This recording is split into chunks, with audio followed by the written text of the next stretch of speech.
आज चाहिँ म फर्सीको मुन्टा पकाउन थालेको। हेर्नुहोस् है त, कुकुलाई मनपर्छ फर्सीको मुन्टा। तौनी भइसक्यो। अब चाहिँ यसमा मैले मेथी र खोर्सानी हाल्छु।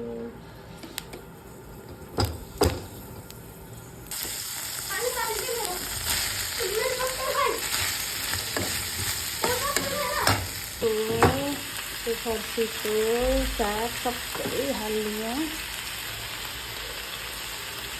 एकछिन ढाकेर पकाउने।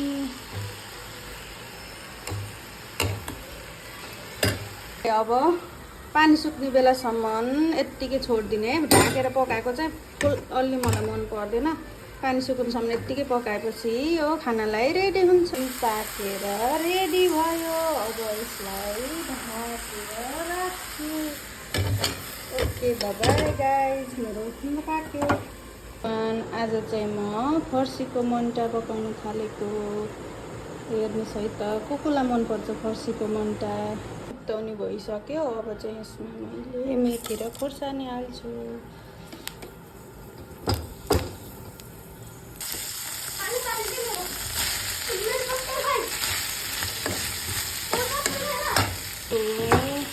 फर्सीको साग सबै हाल्नु। आएको भाउ यहाँ आउँदो।